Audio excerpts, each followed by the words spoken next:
Good morning, and welcome to worship at Ocean View Presbyterian Church this morning. We apologize, we've had some technical issues this morning, but be assured that Christian Ed is still on, and we will have the service available on YouTube for those who have missed it this morning. Our announcements can be found in the bulletin, which is available on our website, but we'd like to bring a few more to your attention. This morning at 10:30, following worship, Christian Ed will host a continuation of our Lenten study based on the book Meeting God in Paul, reflecting on the seasons of Lent. Today's lesson will be taught by Bev Bailey, and you will find this to be an interesting and insightful study. So please join us via Zoom, and all the sign-in information is found in your bulletin and on the website.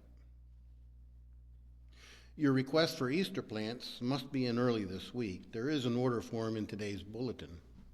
Return it along with payment, or call your order into the office and reserve your plants, and you can mail your payment in afterwards.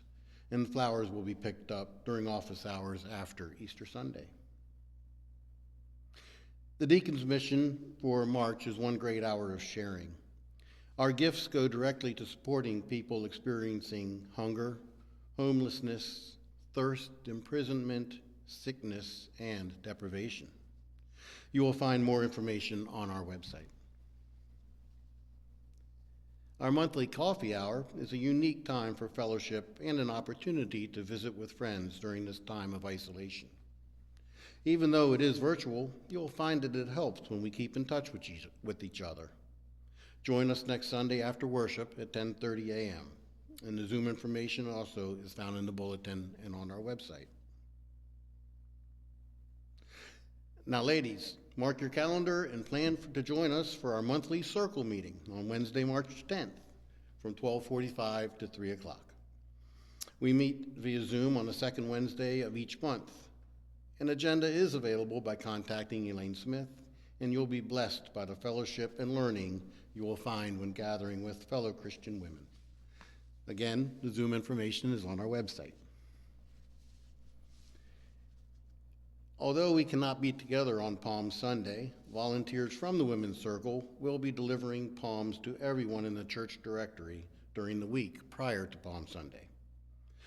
There's no need to reserve a palm, and we hope this will enable us to feel connected with each other as we keep the spirit of this important day alive. Even though we're keeping spending at a minimum, the church continues to have ongoing expenses that need to be met. We once again want to express how grateful the church is for the support and generosity of this congregation. And finally, please keep all those on our prayer list close to your heart and in your prayers. And if you need someone to talk to or pray with, please contact Pastor Terry, the deacon, a member of session, or one of our Stephen ministers. Now let us prepare to worship God.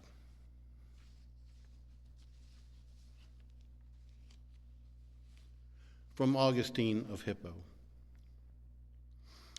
God's temple is holy, and you are that temple. All you who believe in Christ and whose belief makes you love him, let our belief be full of love for him we believe in, so that instead of saying, "What do you want from us?" we may rather say, "We belong to you. You have redeemed us." All who believe this way are like the living stones which go to build God's temple, and like the rot-proof timber used in the framework of the ark, which the flood's waters could not submerge. It is in this temple, that is, in ourselves, that prayer is addressed to God and heard by God. Now please rise as you are able and join in the call to worship. Who among you is seeking the wisdom of God? Who knows God's word spoken to our hearts? Who among you is seeking God's bright and holy truth? We learn the ways of wisdom and righteousness. Who among you is seeking a spirit-filled life of holiness and light? God grants God's wisdom generously to all who ask. We come near and we ask, O God, let us worship in wisdom and truth.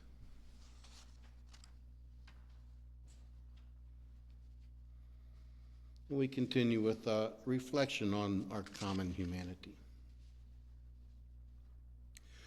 Loving God, we are so grateful for the beautiful world in which we live and for the ways you teach us to live in it, through laws, through wisdom, through the example of your Son, Jesus. Give us commandments, O God, so we may have new life.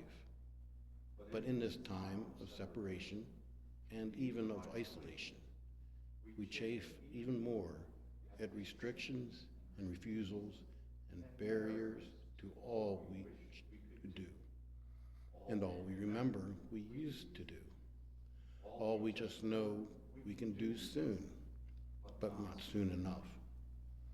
We feel deserted and bitter, lonely for you and for all we took for granted. Keep us on course, O God. Keep us from straying to either side. In this Lenten time of testing, strengthen us to hear, to see, to know your wisdom manifest in your world. Heal us, so we may bring healing. Strengthen us, so we may spend our strength for others. Loosen our bonds, so we may serve Christ. Refine us by your grace. Inspire us by your Holy Spirit. Break us wide open to love as you just loved us to the end. Friends, the God who makes all things, redeems all things, has made us whole. Thanks be to God.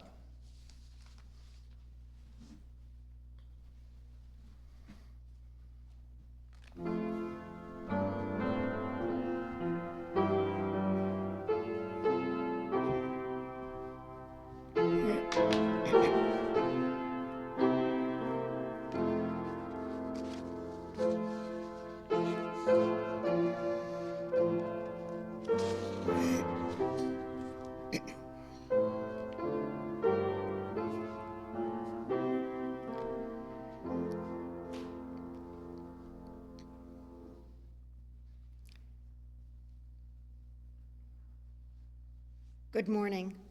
Let's pray the prayer of illumination. Open our ears to hear, O God. Open our mouths to speak truth and justice. Open our hearts to love. Let the words of our mouths and the meditations of our hearts be acceptable to you, O Lord, our rock and our Redeemer. Amen. The Old Testament lesson today is taken from Exodus chapter 20, verses 1 through 17, verses very familiar to us, the Ten Commandments. Then God spoke all these words, I am the Lord your God, who brought you out of the land of Egypt, out of the house of slavery, and you shall have no other gods before me. You shall not make for yourself an idol, whether in the form of anything that is in heaven above, or that is on the earth beneath, or that is in the water under the earth. You shall not bow down to them or worship them. For I, the Lord your God, am a jealous God, punishing children for the iniquity of their parents, to the third and the fourth generation of those who rejected me, but showing steadfast love to the 1,000th generation of those who love me and keep my commandments. You shall not make wrongful use of the name of the Lord your God, for the Lord will not acquit anyone who misuses his name. Remember the Sabbath day and keep it holy. For 6 days you shall labor and do your work, but the seventh day is a Sabbath to the Lord your God. Excuse me. You shall not do any work. you, your son or your daughter, your male or female slaves, your livestock, or the alien resident in your towns. For in 6 days the Lord made the heaven and the earth, the sea, and all that is in them, but rested on the seventh day.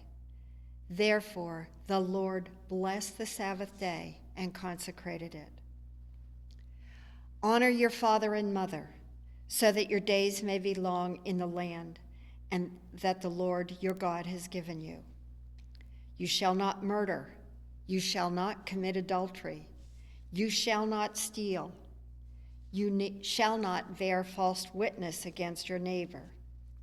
You shall not covet your neighbor's house. You shall not covet your neighbor's wife, or male or female slave, or ox, or donkey, or anything that belongs to your neighbor.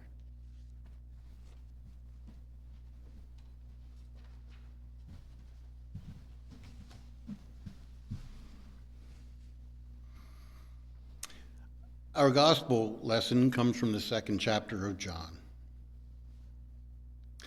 The Passover of the Jews was near, and Jesus went up to Jerusalem. In the temple, he found people selling cattle, sheep, and doves, and the money changers seated at their tables. Making a whip of cords, he drove all of them out of the temple, both the sheep and the cattle. He also poured out the coins of the money changers and overturned their tables. He told those who were selling the doves, "Take these things out of here. Stop making my Father's house a marketplace." His disciples remembered that it was written, "Zeal for your house will consume me." The Jews then said to him, "What sign can you show us for doing this?" Jesus answered them, "Destroy this temple, and in 3 days I will raise it up." But the Jews then said, "This temple has been under construction for 46 years, and you'll raise it up in 3 days?" But he was speaking of the temple of his body. Now after he was raised from the dead, his disciples remembered that he had said this, and they believed the scripture and the word that Jesus had spoken. The word of the Lord.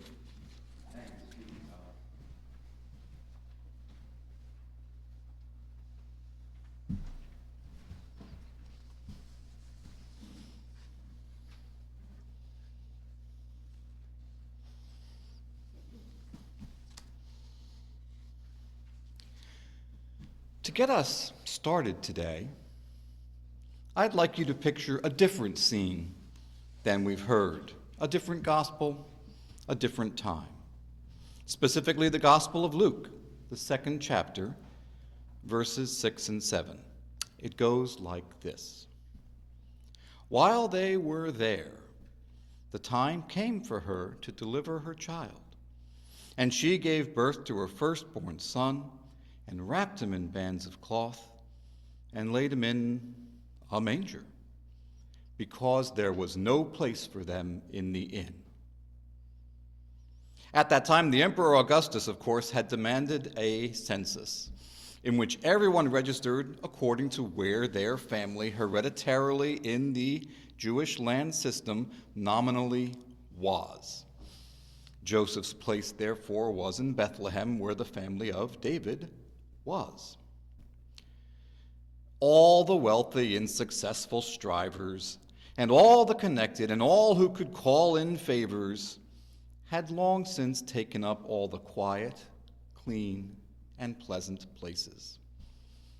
The poor had nowhere to go, and had the most difficult experience, kind of like how we barely allow our poor to vote, by making it so hard. At this point in John's Gospel we have reached today, Passover is a couple of days away. And even though the timing of the temple cleansing in John is different from the 3 synoptics, it is nonetheless the case that all of them are just ahead of Passover. And the at least once in your lifetime demand that every faithful Jew make pilgrimage to Jerusalem meant that the place was full of at least 10 times more people than were usually in the city. And of course, the wealthy and successful strivers, and all the connected, and all who could call in favors, had long since taken up all the quiet, clean, pleasant places. So the poor from out of town got to experience squalor and price gouging and shortages and contempt in the very place glorified in their songs of ascents, in the very place they dreamed of seeing at least once before they died.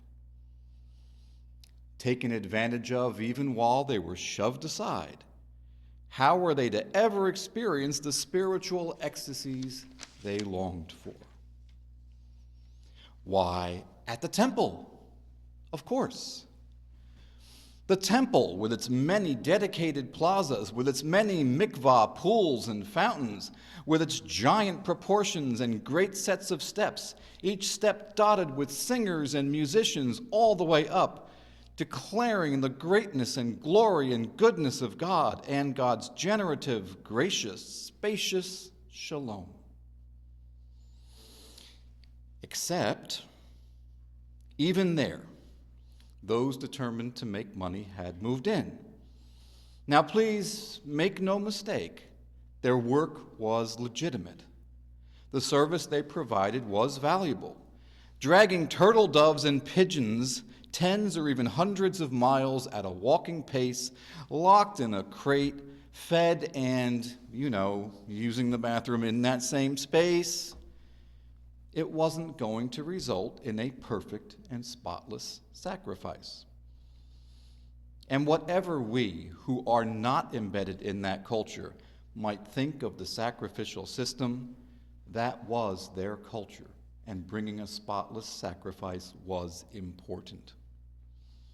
No, the work was fine, most especially if the dealers in doves and other animals were consistently fair. It's a question of the place. And Jesus was angry. The place needed rethinking because the place needed desperately never to have even been considered for this kind of work. Only here, only at the temple, in their whole pilgrimage, would most folks experience the glory they came seeking. So it must not be diminished, and they must not be deprived of it. Jesus knew their experience from the inside. Remember my first story. And his heart went out to them, and he was righteously angry. Now, in city planning, for years, and really for over 2 centuries now, there has been the concept of deliberate green space, deliberate open space, deliberate space to breathe and stretch out, space to decompress from the pace and intensity of urban life. Because urban life left unchecked will take up every speck of space to monetize or simply aggrandize, profit or point of view, or the simple need for attention, to the point of no relief, no humanity, no human space, no escape, and absolutely no privacy. Urban space is important. Jesus looked at the same problem for these mainly poor pilgrims. Maybe once upon a time there had been a district in Jerusalem where they could go to replace a lost or damaged sacrificial animal. But now the merchants were right here at the temple, standing between the supplicants, whether or not they needed their help, between these supplicants and their God, with their gross, dehumanizing, and often unfair bidness. For the sake of his poor ones, Jesus was righteously angry. Times like this, so far from ways of the land, are why God gave us guidance, why God gave us laws. This is the respite and the festival of the people of God. We will remember what Sabbath is and keep it holy. And the temple was, as Jesus is, the seat of all that is Sabbath. We won't steal, we won't covet, or give cause for either by unfair practices. Instead, we will proactively make room in space and in time and in our hearts for the true Sabbath of God, which is with our neighbors. All those plazas in the temple were part of deliberately created public space. It's the same with agoras and boulevards and promenades and museums and libraries and city halls and parks all through human time. Religious and civic life celebrate that synagogue, ecclesia, that's the Jewish and the Greek terms for gathering the people together, that the gathering together of the demos, the people, is for all the people. Some societies, like the Hebrew society that Jesus knew, made and make separations like male and female, citizen and non-citizen, but they still made space, and there were plazas for these and many more categories at the temple, open to the sky. Our American ideal, still unrealized, is that we hold no person separate or excluded. Our obligation is greater, not less, to create and to maintain humane space, as is our obligation not to deprive anyone of our great civic and religious experiences, or of simple, quiet time apart, the kind you and I, who are privileged, can always claim. Some people have no place and no welcome to be quiet and reflective, to be refreshed, to enjoy the fundamental privacy of eating or even using a bathroom without barriers. Some have no table, no chair, no bed, no roof, and absolutely no escape. Jesus would be righteously angry. We have more than enough money and more than enough space. All that we lack is will. I am proud that we, this church, like many another, open our doors and our halls to in-kind groups who strive for the good of our neighbors. And I pray we will continue to respond in even more and more creative ways. Our plazas must not be closed. Money and status must not be barriers. I am proud we provide safe, clean indoor space for folks to realize not just their purposes, but also to realize their dreams. As painful as it has been for us to be apart, we must remember how painful it has been for them, and that they have still fewer ways to mitigate their suffering. They look to us for the open hand of friendship and of God's accepting love. Just as dearly as I look forward to our being together, so dearly do I look forward to opening our space. Space these people need and deserve for them to be together with no other thought than that loving togetherness. Jesus will not have it any other way. Amen.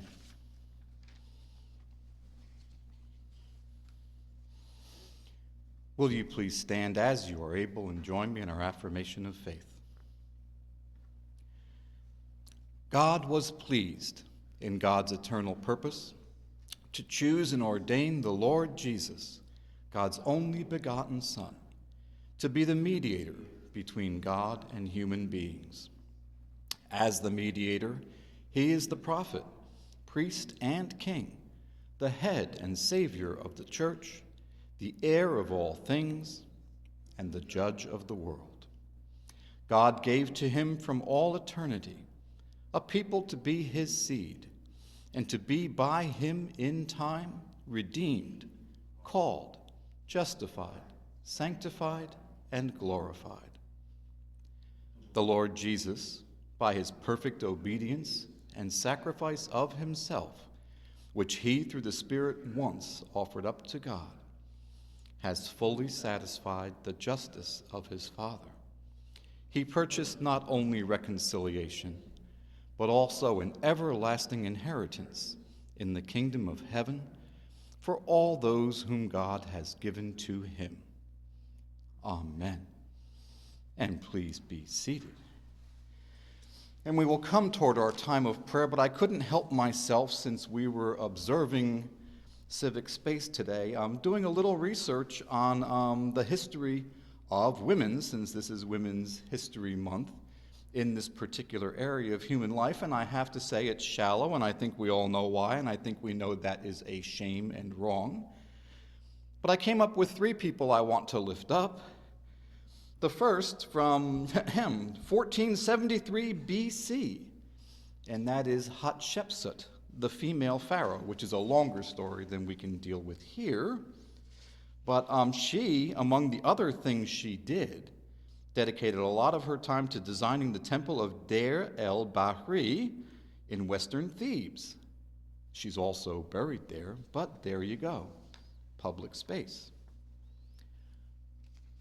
In the mid-19th century, Octavia Hill in Britain hated the way that the fetid British slums stacked side by side with no public space were, and she designed in public spaces, including playgrounds and plazas and green space. That innovation happened to make her money, a really, really good thing. And finally, Amanda Burden, who I believe was the first city planner for the city of New York, and who had a lot of initiatives like the East Side Esplanade, but whose most famous probably is the High Line in New York City, which, by the way, was also designed by a female architect, Liz Diller. So all month, let us celebrate the gifts of women throughout history and regret how they have so long and so often and in so many ways been marginalized. Today in our time of prayer, 2 things.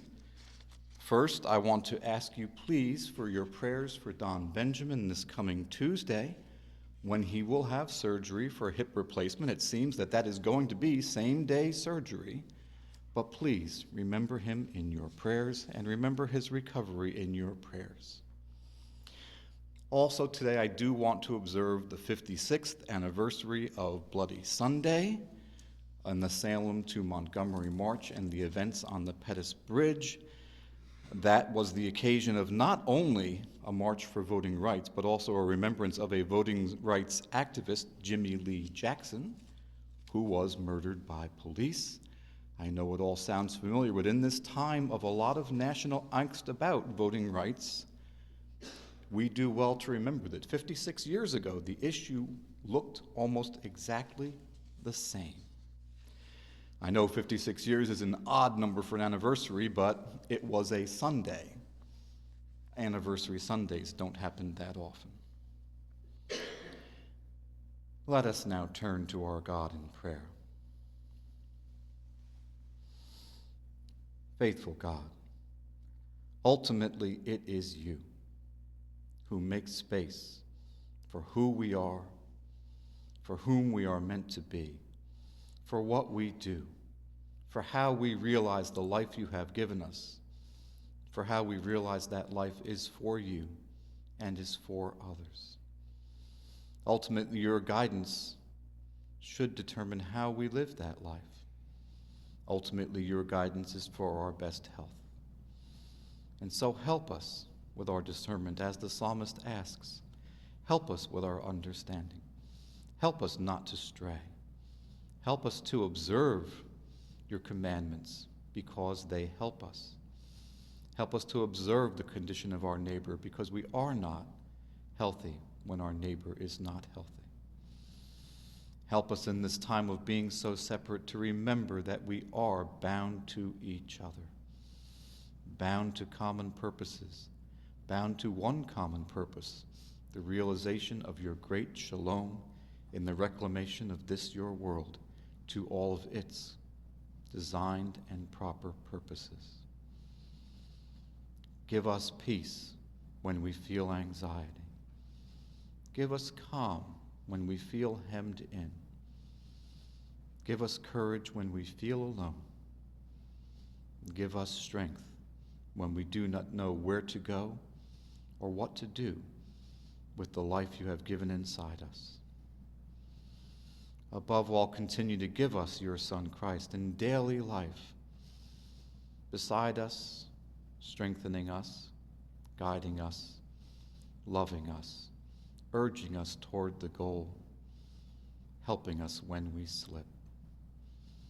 We need you, O God. Be close by us.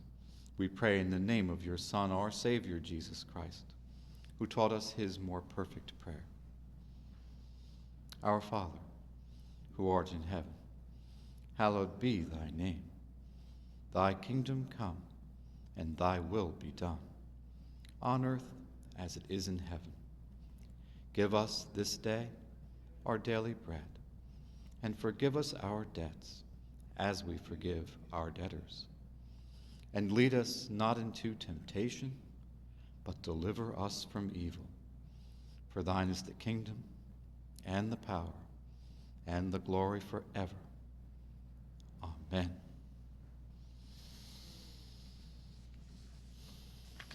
Gracious God, when we hear, as we too often hear, how the possession and the love of money can change us inwardly as well as outwardly, we turn to you for better guidance and for greater purpose. Loved by you, we wish to give more than what we fleetingly have. We wish to give ourselves. I will call now for the offering.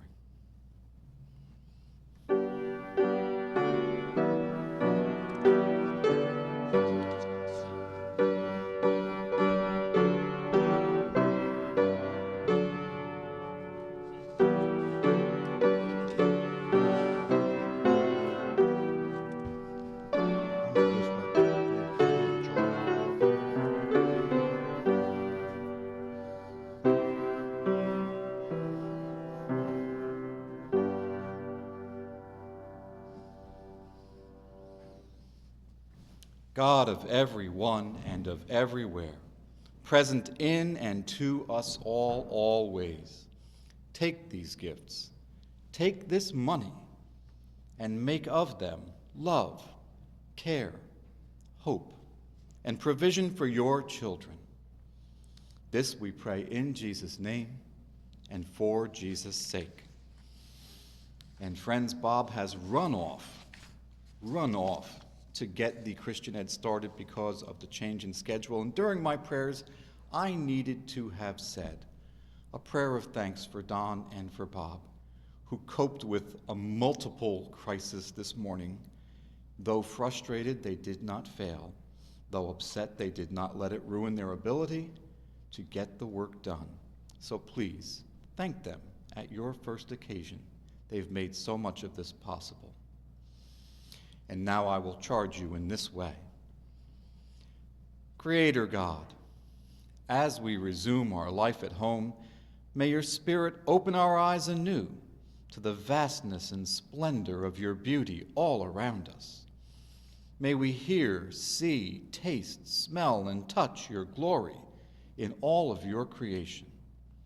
Above all, let us see your own beauty, even in the brokenness of our sisters and brothers, all created in your image, and waiting to experience redemption through Jesus Christ our Lord, whom we go now to love and serve. Down below you'll see a thought experiment. That is for your own time. I hope you have fun with it. Now, friends, I entrust you to God and to the message of God's grace, a message that is able to build you up and to give you the inheritance with all who are sanctified. Now may the grace of our Lord and Savior Jesus Christ, the love of God, and the fellowship of the Holy Spirit be with you and remain with you this day and every day. Amen.